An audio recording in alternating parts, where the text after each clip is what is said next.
As far as we have to, whatever it takes to get our freedom.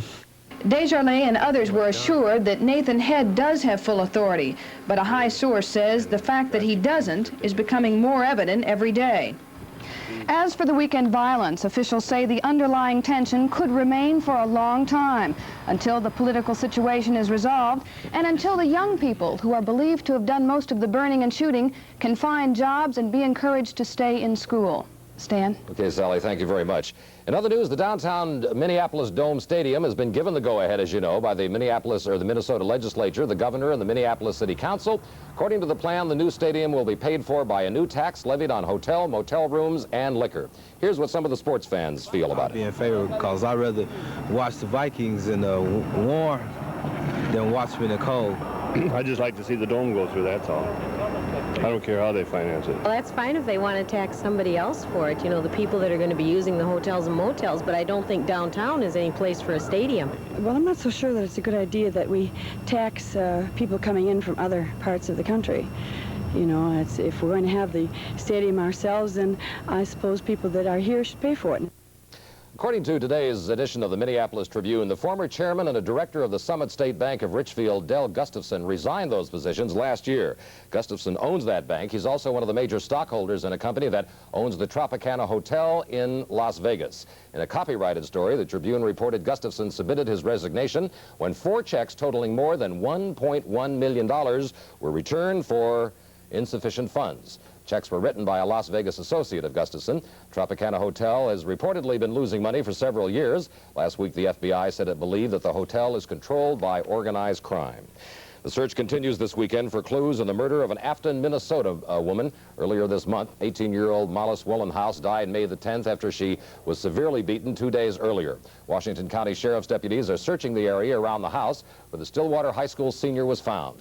The officers haven't said whether they found anything or not to help in their investigation. Most of the 7,000 blind people in Minnesota take jobs, so obviously they can pay their own way. Normally, their work is pretty dreary, and their pay happens to be at or below the minimum wage. Now, blind activists are calling for a change, as NewsCenter 11's Dr. Michael Breen reports. Most people think the St. Paul Society for the Blind is run by charity. It's not. It's run as a business like any other. To make a profit, wages are kept low. Critics say as low as 60 cents an hour. The society head gives a higher figure. Our average wage year-to-date in 1979 was, I believe, it's running at $3.24 an hour. And as I mentioned as we were walking through the shop, one of the reasons that we do not pay a great number of people over $4 or $5 an hour is that we see one of our roles as moving people from sheltered employment into industry. But if the jobs are stepping stones, blind activists ask, to what? Where is this going? Where are the workers to go when they leave the shop? What are they qualified for when they get out of the shop, I guess is my question. Scanlon says many blind people doing manual labor could be lawyers, teachers, or executives. But she says now they're being stripped of the one quality they lack, a sense of self-respect. This is Dr. Michael Breen, NewsCenter 11. Incredible weather we had today. It was, what was it, about 80 degrees? About 78. Whew, it was hot outside. And I'll have to say, we are probably having the finest weather in the entire nation, and I'll have details coming up as NewsCenter 11 continues.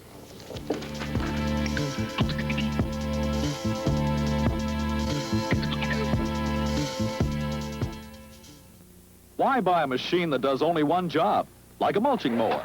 I recommend Snapper. You get all the advantages of a standard mower, and with this inexpensive mulcherizer, you can chew up cuttings so fine they become lawn food. When grass is too tall or moist for mulching, remove the mulcherizer and use the Snapper in the conventional way. No other mower on the market today can offer the versatility and the performance of a Snapper. See Snapper Mowers at Co-op Service Company Red Wing and Clear's Nursery, 5901 Nicollet Avenue. Michael, Roy, John. 3 reasons why we're a Santa Flush family. Because it's hard to keep the bathroom fresh and clean. The Santa Flush family helps take care of your family. Germicidal Santa Flush releases the strongest granular bowl cleaning ingredient you can buy. Kills bathroom germs as it cleans. Between regular cleanings, use Santa Flush Automatics for 24-hour deodorizing. Santa Flush keeps the toilet cleaner, fresher, and that's not easy. The Santa Flush family helps take care of your family. The baby Series headline K-Tel's Circuit Breaker, a fantastic new album featuring Foreigner, Firefall and Bobby Caldwell, Jerry Rafferty and Nigel Olsson, Superstar Leif Garrett, from K-Tel's Showcase Series, Circuit Breaker. Available at Woolworths, Snyder Drug, Record Shop, Montgomery Ward, Musicland, also at Target. Okay, a beautiful day in the Twin Cities. It was around 80 degrees. Yeah, got very out close about to that. 9 o'clock this morning, started to soak up the sun real early. Well, that's a wise thing to do. When you have to work the afternoons, you got to get your sun in the morning, and that's probably the best time of the day to do it, and we're going to have, fantastic weather coming in tomorrow. The hits keep coming on. Let's talk about the day past, and we had a high today of 78 degrees, but look at this. The overnight low this morning was 42, a rather chilly night across the Twin Cities. Presently at 5 o'clock in the Twin Cities, some scattered cumulus clouds, otherwise it's just sunny. The temperature now at 75 degrees. Very dry air. Look at that, 29% relative humidity. Barometer is falling and the winds are northwest at 7 knots. Well, if you're outside today, you might have seen this type of a scene with lots of, well, look at that. Now, there's a road that needs a lot of repair outside. I just popped into it just to show you what that looks like, but I'm going to tell you that was kind of a messy street scene. But not many people were out today. They were outside near the lakes and enjoying themselves rather nicely. But our satellite picture tonight is showing some parts of the country that are not, people are not enjoying themselves very much. There's lots of clouds being reported across much of the eastern seaboard today. Here we are. There's clouds. This is the storm system that was causing all the rains a couple of days ago. The storm system has now moved across Lake Huron, is remaining nearly stationary, but clouds are still continuing and lots of rain breaking out across Pennsylvania and upstate New York at the present time. The rain continuing in the form of a frontal zone extending all the way down to the Mississippi and lower Missouri Valley. Meanwhile, across our part of the country, as we look at the five-state area close-up, we can see that generally, look at this, beautiful weather everywhere. Skies are sunny. Some scattered cumulus clouds as the satellite's picking that up, but elsewhere, just clear skies just about everywhere. And our five-state map summary more or less verifies that tonight. As you can see, sunshine just about everywhere. Some high scattered to broken cirrus across much of North Dakota, but temperatures, as you can see, 77 degrees in Huron, South Dakota, 74 degrees in Rochester, 73 degrees down in central Iowa. Even look at this, way up north, International Falls, 73 degrees this afternoon. Sunshine for the most part everywhere, and no problems. Storm Surge radar at the present time showing nothing, no precipitation at all. That's a pleasure to talk about tonight. Nothing, just some ground clutters we see here in the picture. On the National Weather Map tonight, we were talking a minute ago about some rain and showers being reported across much of the east today. The old frontal trough, which was moving across our part of the country yesterday, has now moved eastward into the eastern Ohio Valley now. Lots of rain breaking out across Pennsylvania and upstate New York, and it's rather muggy today as well. Only 70 degrees in New York City with lots of cloud cover. Meanwhile, across the Tennessee Valley, another batch of rain breaking out. Again, temperatures in the 70s, but look at this. The best weather being found right here across much of Minnesota. Sunshine everywhere. However, we have some problems developing, and here's what's going to be happening. A cold frontal system now approaching from eastern Montana is slowly going to move easterly, and we'll see clouds begin to increase here on Tuesday and possibly some showers developing in the afternoon. But our boating and recreational forecast for those of you who are going to be going out during tomorrow, don't expect any problems at all. We're going to have lots of sunshine during tomorrow. Winds will be southeasterly, light and variable early in the morning, then becoming south to southeasterly at speeds of between 5 to 12 knots. Barometer will be slowly rising in the morning and then slowly falling during the afternoon. For the pilots, expect generally VFR conditions with a freezing level up at around 10,000 feet. And locally, for the rest of us landlubbers for tonight, generally expect mainly clear skies, becoming rather chilly with low dew point temperatures. You'll see temperatures dropping down to between 44 and 48 degrees. And then for tomorrow, another nice day coming up, mostly sunny and warm. Highs stand 78 to 83, and then Tuesday we get into some trouble. Partly cloudy, afternoon showers likely, highs near 80, but what the heck? That's Let's have all it right. hold off. Give them the rain when they go back to work. Give them the sun on the holiday. That's what Right. you're supposed to do, and you just keep the hits coming. Okay, thank you, Keith. You know, we often hear people complain a lot of times that all we make in the United States are lousy movies. Well, not according to the awards committee, thank you, at this year's Cannes Film Festival. Our NewsCenter 11 entertainment editor, Nancy Nelson, is here in the studio to tell us all about it, and I, for one, am very proud of some of the selections that they made, one in particular. I'm sure you are, Stan. We'll get to it. We'll get to it. Right. Because the United States really did sweep the Cannes Film Festival. The Cannes Awards are considered by many to be considered Europe's equivalent to the Oscars. And look at what they picked. Jack Lemmon was named Best Actor for his role in China Syndrome. You might remember that he was assisted in that role, of course, by our own Stan Borman, co-starring in China Syndrome with Mr. Lemmon. Sally Field took Best Actress honors for her stunning performance in Norma Ray. Terrence Malick was was cited as Best Director for Days of Heaven, and perhaps the biggest surprise came when a film not yet completed, Francis Ford Coppola's Apocalypse Now, was named Best Picture. A year to be proud of in our American films. And Stan, really, you were such a part of it. Congratulations for China Syndrome. Oh, thank you. They didn't select me for Best Supporting Actor, did they? No, but we put your name in, and we'll try again next time around. Now listen, speaking of being proud, it doesn't quite fit when I find myself talking about Alien. Now, mind you, Alien has some of the most impressive special effects. Good. Then enter the alien. Now, that could be intriguing, an unknown creature from another planet. So with all of this going for it, why did they make the alien such a dumb thing? First, it looks like a crab, then a snake with big teeth, then this huge black thing that not only failed to frighten the audience, it actually had them laughing. I really think the producers of Alien blew it. They had a potential for a super movie with super effects, but instead their Alien makes it a dumb movie. I expect Alien will attract lots of people. Lots of people? Lots of people. But I can't recommend it, Stan. Now, I was going to go see that movie, Nancy. Now, you've touted me off of it. The special effects are amazing. I mean, you'll be terribly impressed, but that alien is really dumb. Okay, and congratulations to Jack Lemmon, Francis Ford Coppola, and Sally Field, too, for their victories at the Cannes Film Festival. And also congratulations to somebody I've never heard of who won the Indianapolis 500 today. Well, What's his name? I never thought I'd be able to say I'm one up on you, but I know Rick Mears. I've actually met him, so I know who he is. He also won the Indianapolis 500 today. Not such good news for people by the name of Kuzman, etc. The Twins lost today, and we're going to take a look at the Cowboys and Cowgirls having a Minnesota holiday at the rodeo. All when News Center 11 continues.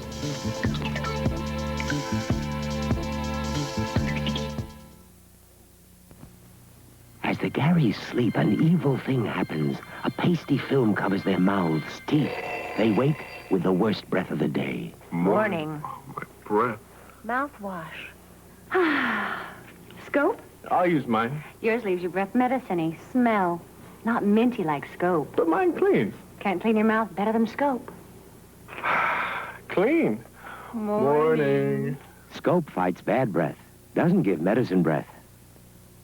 When we introduced the incredibly automatic Pentax ME, it had a very low price. But for some of you, the price wasn't low enough. So you held out. And you held out. Well, your patience just paid off, because now we're dropping the price of the Pentax ME so low, you won't be able to resist. After all, everyone has their price. You can tell a lot about a man by the way he dresses. And if the man is big or tall, you know right away he shops at Jerry Leonard. And one of the reasons is the comfort and good looks of J-Mar Sansabelt slacks. The expandable hidden waistband that's an exclusive feature of J-Mar Sansabelt slacks slims and trims for super fit and great looks. And big men and tall men can choose from all the latest styles in solids, checks, and plaids. You know the look. It's J-Mar Sansabelt slacks from Jerry Leonard. Okay, let's check in right now with Steve Buscemi, talk about Rick Mears' old car racing buddy, right? Rick Mears is a Californian driver out of Phoenix, Arizona. That's just how I happen to know him. And if you want to see what he looks like, there he is right there. Rick Mears did win it today, the Indy 500, his first win in only his second attempt. That's not too bad. He passed Bobby Unser in the 181st lap, and then it was just him and A.J. Foyt battling it out. Foyt, going for his 5th Indy win, ran out of gas, literally, so he lost. Here's how they finished. Now let's take a look at the top. Rick Mears averaging about 158 miles an hour, then Danny and Gaius, Bobby Unser, Mike Mosley, Gordon Johncock, Howdy Holmes, Bill Vukovich, Tom Gabley, and finishing it off in the top 10, Steve Krislav. Well, it was nice while it lasted. Twins are no longer in first place, though. They lost their 5th in a row today. It was a very heartbreaking loss, though, to the Royals, 2-1 at the Met. Jerry Kuzman was pitching one of his best games of the year until the 8th inning when he got a curveball upstairs to Todd Cruz, and he took him downtown. Todd Cruz, his first Major League home run, a 2-run blow as the Royals go up 2-0. Steve Busby for the Royals, excellent on the mound as well, matching Kuzman's performance. In the 9th inning, too little, too late for the Twins. Mike Cubbage, a sacrifice fly, brings home Ken Landreau. That was all the Twins could scratch up. They can't put hitting and pitching together.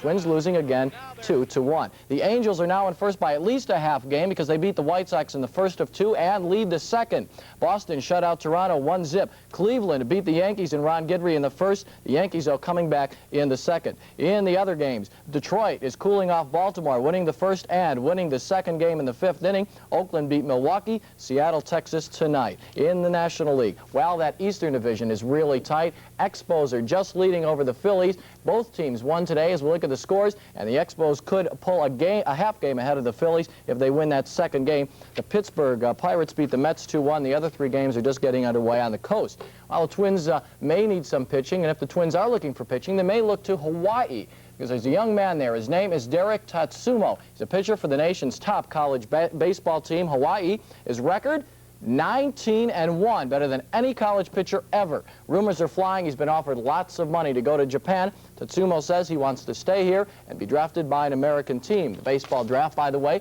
is just a week from Tuesday. The Twins have the 11th choice in both rounds of the draft. Seattle Supersonics, well, they're in the same position every other NBA team has been against the defending champs this playoff round. Well, they lead the series now 2-1, winning 105-95 over the Bullets. It was a rough game, as you can see here. Freddie Brown getting knocked down football style by Larry Wright. But DJ with a shot here sparked Seattle in the late time. They pull out to a 17-point lead. That's Lonnie Shelton putting it in. Gus Williams at 31 points to lead the Sonics to win by 10. Seattle leads 2-1, but the Bullets have been down before, and you know what they say, at least what Dick Motta says, the opera ain't over till the fat lady sings. Well, the opera ain't over for this guy, Jim Marshall. He's coming back one more time. He signed a year contract today with the Vikings. Jim Marshall will be in his 20th season. He holds all kinds of records, including most consecutive games, 266, most consecutive games played with one team, 254. Good to see Jim back on the Vikings. The defensive line will lead him this year. Still, the Vikings have 7 free agents to be signed. Wally Hilgenberg, Paul Krause are among them. Both have been offered contracts, so they're going to have to get together and talk with the management just a little bit in the next few days. And the Minnesota Kicks are going to have to find a way to win in regulation because they went into overtime again last night, and they lost 2-1 to Houston. Of course, they lost that shootout the other night to the English team. They have now lost 2 NASL games in a row. They play Portland tomorrow night right here at the Met, the makeup of that earlier rainout this month. We promised you the rodeo. We're going to show it to you at 10 o'clock tonight. Sam? Make a side bet of a cup of coffee that the Seattle Supersonics win the NBA, okay? Am I on? I don't know. Give me odds. Finally tonight, we have the story of a man whose obsession got somewhat out of hand, actually. Dick Edwards of Portland, Maine, says his devotion to the late Elvis Presley cost him his marriage and his job. Edwards says he realized Presley was dominating his life. He decided to rid himself of all of his Elvis memorabilia, and from the looks of things, he had a pretty good pile. In high school, I was the first one with sideburns, and I always prided myself as being right there when it came to Elvis. I feel that it's taken up too much of my life. It's become an obsession with me like it has with a lot of people. And I've got to find myself and get rid of this obsession. By the way, for those of you who are still Elvis Presley fans, and I, for one, count myself among them, John Hudgens will be with us tonight at 10 o'clock for the final installment in a series on Elvis Presley, the legend that lives on. We commend it to you, and you should watch because Mr. Hudgens will be here live in the studio with some thoughts and remembrances and views of his own about Elvis Presley. That's the 5 o'clock edition of News Center 11. For all of us, I'm Stan Borman. Thanks for watching, and have a good evening.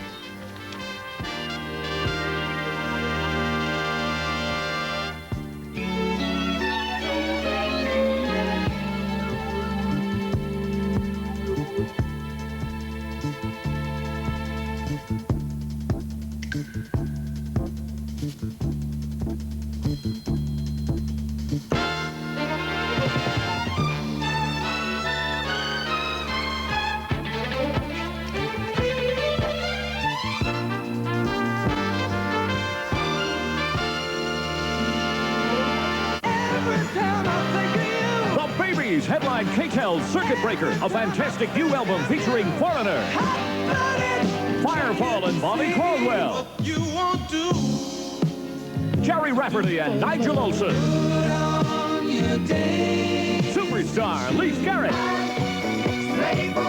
from K-Tel's Showcase Series, Circuit Breaker. Available at Woolworths.